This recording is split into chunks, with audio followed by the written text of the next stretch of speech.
अस्सलामुअलैकुम सत श्री अकाल। तुसी देख रहे हो पंजाबी प्रचार टीवी और मैं तुहाडे नाल इरफान समोर। इस वेले असी गुरुद्वारा पंजा साहब हसन अब्दाल मौजूद हाँ और इत्थे विसाखी दियां सैलीब्रेशनस हो रही ने। तुसी मेरे पिछे आवाज़ा भी सुन रहे होवोगे। इस टाइम कीर्तन चल रहा वा और मेरे नाल एक खूबसूरत जा कपल मौजूद आ, इंडिया तो आया वा यात्री ने।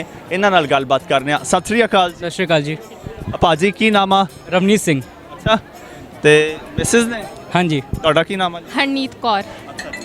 ਤੇ ਕਿੱਦਾਂ ਪਲਾਨ ਬਣਿਆ ਤੇ ਕਿੱਦਾਂ ਆਏ ਤੁਸੀਂ? ਅਸੀਂ ਜੱਥੇ ਦੇ ਨਾਲ ਆਏ ਹਾਂ ਦਿੱਲੀ ਤੋਂ ਤੇ ਫਿਰ ਸਾਡਾ ਅਸੀਂ ਪਲਾਨ ਬਣਾਇਆ ਕਿ ਅਸੀਂ ਜਾਵਾਂਗੇ ਪਾਕਿਸਤਾਨ ਤੇ ਇਸ ਲਈ ਫਿਰ ਜੱਥੇ ਦੇ ਨਾਲ ਆਏ ਹਾਂ। ਤੇ ਕਿੰਨੇ ਲੋਕਾਂ ਦਾ ਜੱਥਾ ਵਾ? 480 ਦਿੱਲੀ ਤੋਂ 480 ਦਾ 2200 ਜਾਂ 2500 ਦੇ ਕਰੀਬ ਹੈਗਾ। ਕਿੰਨਾ ਵਾ? 2500 ਦੇ ਕਰੀਬ ਹੈਗਾ। 2500 ਦੇ ਕਰੀਬ। ਹਾਂਜੀ ਇਸ ਟਾਈਮ ਸਾਰੇ ਹੀ ਇੱਥੇ ਮੌਜੂਦ ਨੇ? ਹਾਂਜੀ। ਅੱਛਾ ਤੇ ਇੱਥੇ ਕਿੰਨਾ ਸਟੇ ਆ ਔਰ ਅੱਗੇ ਕੀ ਪਲਾਨ ਆ? ਸਾਡਾ 10 ਦਿਨ ਦਾ ਟੂਰ ਹੈਗਾ ਪੂਰਾ ਪਾਕਿਸਤਾਨ ਦਾ ਤੇ ਇੱਥੇ ਕੱਲ ਅਸੀਂ ਨਨਕਾਣਾ ਸਾਹਿਬ ਜਾਵਾਂਗੇ ਕੱਲ ਅਸੀਂ। ਤੇ ਇਹ ਤੁਸੀਂ ਦੱਸੋ ਭਾਜੀ ਕਿ ਇੱਥੇ ਤੁਸੀਂ ਜਿਹੜਾ ਵਿਸਾਖੀ ਦਾ ਮੇਲਾ ਵਾ, ਵਿਸਾਖੀ ਦੀ ਸੈਲੀਬ੍ਰੇਸ਼ਨਸ 'ਚ ਪਾਰਟਿਸਿਪੇਟ ਕਰਨ ਲਈ ਆਏ ਜਾਂ ਵੈਸੇ ਹੀ ਮੱਥਾ ਟੇਕਣ ਲਈ ਆਏ? ਵਿਸਾਖੀ ਦੀ ਸੈਲੀਬ੍ਰੇਸ਼ਨ ਸੈਲੀਬ੍ਰੇਟ ਕਰਨ ਵਾਸਤੇ ਆਏ ਸੀ। ਪੂਰੇ ਪਰਿਵਾਰ ਸਮੇਤ ਅਸੀਂ ਆਏ ਹੈਗੇ। ਅੱਛਾ ਇਹ ਤੁਹਾਡੇ ਦੋਨਾਂ ਤੋਂ ਇਲਾਵਾ ਹੋਰ ਵੀ ਹੈ ਨੇ? ਮੇਰੇ ਮੰਮੀ ਪਾਪਾ ਨਾਲ ਆਏ ਨੇ। ਅੱਛਾ ਤੇ ਇਹ ਦੱਸੋ ਕਿ ਇਸ ਤੋਂ ਪਹਿਲਾਂ ਉੱਥੇ ਇੰਡੀਆ 'ਚ ਵੀ ਤੁਸੀਂ ਸੈਲੀਬ੍ਰੇਟ ਕਰਦੇ ਹੋ? ਹਾਂਜੀ ਹਾਂਜੀ ਅਸੀਂ ਵਿਸਾਖੀ ਸੈਲੀਬ੍ਰੇਟ ਕਰਦੇ ਹਾਂ। ਉੱਥੇ ਗੁਰਦੁਆਰਿਆਂ 'ਚ ਹੁੰਦਾ ਵਾ ਜਾਂ ਅਲੱਗ ਹੁੰਦਾ ਵਾ? ਕੀ ਸੀਨ ਹੁੰਦਾ? ਗੁਰਦੁਆਰੇ ਵਿੱਚ ਹੀ ਹੁੰਦਾ ਉੱਥੇ। ਅੱਛਾ ਕੀ ਸੈਲੀਬ੍ਰੇਸ਼ਨਸ ਹੁੰਦੀਆਂ ਨੇ? ਇਹੀ ਸਭ ਹੁੰਦਾ ਹੈ। ਕੀਰਤਨ ਹੁੰਦਾ ਹੈ, ਪੂਰਾ ਕੀਰਤਨ ਦਰਬਾਰ ਲੱਗਦਾ ਹੈ, ਲੰਗਰ ਹੁੰਦਾ ਹੈ, ਇਹੀ ਸਭ ਹੁੰਦਾ ਇੱਥੇ ਵੀ। ਸੇਮ ਜੋ ਇੱਥੇ ਦੇਖ ਰਹੇ ਹੋ ਇਹੀ ਜੀ ਹੁੰਦਾ? ਹਾਂਜੀ ਇਹੀ ਸਭ ਹੁੰਦਾ ਹੈ। ਤੇ ਇੱਥੇ ਤੁਸੀਂ ਰਾਤ ਦੇ ਆਏ ਹੋਵੋਗੇ ਤੇ ਹੁਣ ਤੱਕ ਕੀ ਐਕਟੀਵਿਟੀਜ਼ ਹੋ ਚੁੱਕੀਆਂ ਨੇ ਜਿਨ੍ਹਾਂ 'ਚ ਤੁਸੀਂ ਪਾਰਟਿਸਿਪੇਟ ਕਰ?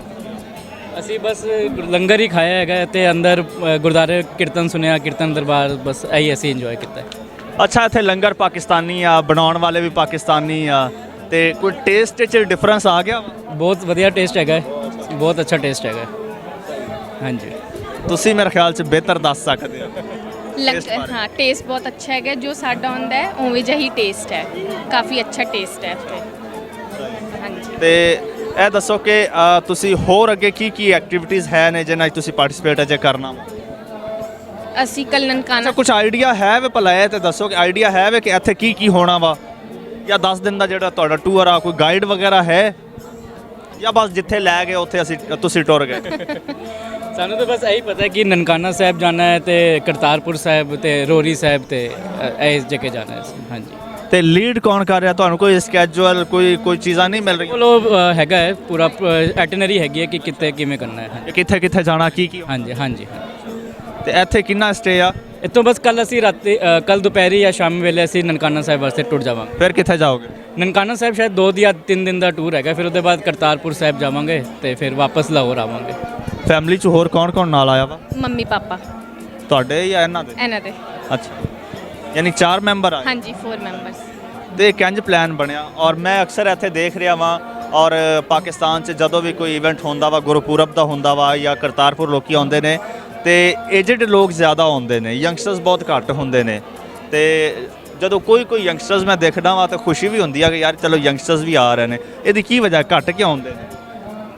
ਤੁਸੀਂ ਦੱਸੋ। ਉਹਨਾਂ ਨੂੰ ਥੋੜਾ ਜਿਹਾ ਹੁੰਦਾ ਕਿ ਸਪਿਰਿਚੁਅਲ ਥੋੜਾ ਜਿਹਾ ਅੱਜਕੱਲ ਦੂਰ ਹੋ ਰਹੇ ਨੇ ਯੰਗਸਟਰਸ ਤੇ ਥੋੜਾ ਜਿਹਾ ਹੁੰਦਾ ਕਿ ਨਹੀਂ ਅਸੀਂ ਪਾਰਟੀ ਹੋਏ ਜਾਂ ਲੇਟ ਨਾਈਟ ਹੋਏ ਉਹ ਪਹਿਲੇ ਚਲੇ ਜਾਣਗੇ। ਸਪਿਰਿਚੁਅਲ ਥੋੜਾ ਜਿਹਾ ਘੱਟ ਹੁੰਦੇ ਨੇ, ਇਸ ਲਈ ਥੋੜਾ ਜਿਹਾ ਹੁੰਦਾ ਕਿ। ਅੱਛਾ ਸੁਣਿਆ ਵਾ ਕਿ ਕੋਈ ਵੀਜ਼ਿਆਂ ਦਾ ਵੀ ਇਸ਼ੂ ਆ ਰਿਹਾ ਹੈ ਕਿ ਯੰਗਸਟਰਸ ਜਿਹੜੇ ਨੇ ਉਹਨਾਂ ਨੂੰ ਸ਼ਾਇਦ ਮੁਸ਼ਕਿਲ ਮਿਲਦਾ ਔਰ ਜਿਹੜੇ ਏਜਡ ਨੇ ਉਹਨਾਂ ਨੂੰ ਈਜ਼ੀਲੀ ਮਿਲਦਾ। ਨਹੀਂ ਇਵੇਂ ਤਾਂ ਕੁਝ ਨਹੀਂ ਹੈਗਾ। ਅਸੀਂ ਅਪਲਾਈ ਕੀਤਾ, ਸਾਡਾ ਹੋ ਗਿਆ। ਇਹ ਲੇਮ ਐਕਸਕਿਊਜ਼ਸ ਨੇ? ਹਾਂਜੀ ਕੋਈ ਦਿੱਕਤ ਨਹੀਂ। ਅੱਛਾ ਸੁਣਿਆ ਵਾ ਯੰਗਸਟਰਸ ਇਹ ਵੀ ਕਹਿੰਦੇ ਨੇ ਕਿ ਅਸੀਂ ਤੇ ਕੈਨੇਡਾ ਜਾਂ ਅਮਰੀਕਾ ਜਾਣਾ ਵਾ, ਇਸ ਲਈ ਪਾਕਿਸਤਾਨ ਆਉਣ ਤੋਂ ਥੋੜਾ ਜਿਹਾ ਖਤਰਾ ਹੁੰਦਾ। ਮੈਨੂੰ ਲੱਗਦਾ ਸੀ ਲੇਕਿਨ ਇਵੇਂ ਜੀ ਕੋਈ ਗੱਲ ਹੈ ਨਹੀਂ। ਮੈਂ ਕਿਹਾ ਚਲੋ ਮੈਂ ਵੀ ਟਰਾਈ ਕਰਕੇ ਦੇਖਦਾ ਤੇ ਕੁਝ ਇਵੇਂ ਜਿਹਾ ਹੋਏਗਾ ਨਹੀਂ ਮੈਨੂੰ ਲੱਗਦਾ ਹੈ। ਤੇ ਤੁਸੀਂ ਕੀ ਕਰਦੇ? ਮੈਂ ਚਾਰਟਰਡ ਅਕਾਊਂਟੈਂਟ ਹੈਗਾ। ਚਾਰਟਰਡ ਅਕਾਊਂਟੈਂਟ, ਠੀਕ। ਤੇ ਆਪਣਾ ਇਹ ਦੱਸੋ ਕਿ ਭਾਬੀ ਜੀ ਕੋਈ ਗੱਲ ਹੀ ਨਹੀਂ ਕਰ ਰਹੇ, ਬਿਲਕੁਲ ਥੋੜਾ ਬੋਲ ਰਹੇ ਨੇ। ਇਹ ਇੱਥੇ ਕੈਮਰੇ ਦੇ ਸਾਹਮਣੇ ਥੋੜਾ ਬੋਲ ਰਹੇ ਨੇ ਜਾਂ ਘਰ ਵੀ ਇਦਾਂ ਹੀ? ਕੈਮਰੇ ਦੇ ਸਾਹਮਣੇ ਥੋੜਾ ਬੋਲ ਰਹੇ ਨੇ। ਅੱਛਾ मैंने ਤਾਂ ਹੀ ਮੌਕਾ ਮਿਲ ਰਿਹਾ ਬੋਲਣ ਦਾ। ਉਹੀ ਮੈਂ ਕਿਹਾ ਚਲੋ ਅੱਜ ਮੌਕਾ ਤੇ ਮੈਂ ਤੁਹਾਡੇ ਨਾਲ ਜ਼ਿਆਦਾ ਗੱਲਬਾਤ ਕਰ ਰਿਹਾ ਵਾਂ ਔਰ ਮੈਨੂੰ ਥੋੜਾ ਜਿਹਾ ਡਾਊਟ ਹੋ ਗਿਆ ਸੀ, ਇਸੇ ਲਈ ਮੈਂ ਕਨਫਰਮ। ਹਾਂਜੀ ਕਿਉਂ ਜੀ ਇਹ ਸਹੀ ਕਹਿ ਰਹੇ ਨੇ? ਹਾਂਜੀ ਚਲੋ ਜੀ ਆ ਤੁਸੀਂ ਬਹੁਤ ਅੱਛੀ ਗੱਲਬਾਤ ਕੀਤੀ। ਹੁਣ ਐਂਡ ਤੇ ਤੁਸੀਂ ਕੋਈ ਅੱਛਾ ਜਿਹਾ ਮੈਸੇਜ ਦੇ ਦਵੋ ਯੂਥ ਨੂੰ, ਜਿਹੜੇ ਯੰਗਸਟਰਸ ਇੱਥੇ ਨਹੀਂ ਆ ਰਹੇ, ਕਤਰਾ ਰਹੇ ਨੇ, ਜਾਂ ਭਾਜੀ ਨੇ ਕਿਹਾ ਕਿ ਸਪਿਰਿਚੁਅਲੀ ਜਿਹੜਾ ਹੈ ਉਹ ਥੋੜਾ ਦੂਰ ਹੋ ਰਹੇ ਨੇ, ਉਹਨਾਂ ਨੂੰ ਕੋਈ ਮੈਸੇਜ ਦੇ ਦਿਓ। ਕੀ ਦਿਆਂ ਤੁਸੀਂ ਦੇ ਪਾਕਿਸਤਾਨ ਆਓ ਤੁਸੀਂ ਦੋ ਤੁਸੀਂ ਦੇ ਦਵੋ ਜੀ। ਪਾਕਿਸਤਾਨ ਜੋ ਆਓ ਜ਼ਰੂਰ ਆਓ, ਬਹੁਤ ਅੱਛਾ ਵੈਲਕਮ ਹੁੰਦਾ ਹੈ। ਇਵੇਂ ਜੀ ਕੋਈ ਗੱਲ ਨਹੀਂ ਕਿ ਪਾਕਿਸਤਾਨ ਆ ਕੇ ਤੁਹਾਡਾ ਅਮਰੀਕਾ ਜਾਂ ਕੈਨੇਡਾ ਦਾ ਵੀਜ਼ਾ ਨਹੀਂ ਲੱਗਦਾ, ਇਵੇਂ ਕੋਈ ਗੱਲ ਨਹੀਂ। ਆਓ ਆਪਣਾ ਗੁਰੂ ਦੇ ਕੋਲ ਆਓ, ਸਭ ਠੀਕ ਹੋਏਗਾ। ਵਾਹਿਗੁਰੂ ਜੀ ਕਾ ਖਾਲਸਾ, ਵਾਹਿਗੁਰੂ ਜੀ ਕੀ ਫਤਿਹ। ਬਹੁਤ ਸ਼ੁਕਰੀਆ ਜੀ ਤੁਹਾਡਾ ਦੋਵਾਂ ਦਾ, ਮੇਰੇ ਭੈਣ ਭਰਾ ਦਾ ਬਹੁਤ ਸ਼ੁਕਰੀਆ। ਤੁਸੀਂ ਟਾਈਮ ਦਿੱਤਾ, ਗੱਲਬਾਤ ਕੀਤੀ, ਆਪਣੇ ਵਿਊਜ਼ ਸ਼ੇਅਰ ਕੀਤੇ। ਇਜਾਜ਼ਤ ਦਿਓ ਜੀ, ਰੱਬ ਰਾਖਾ।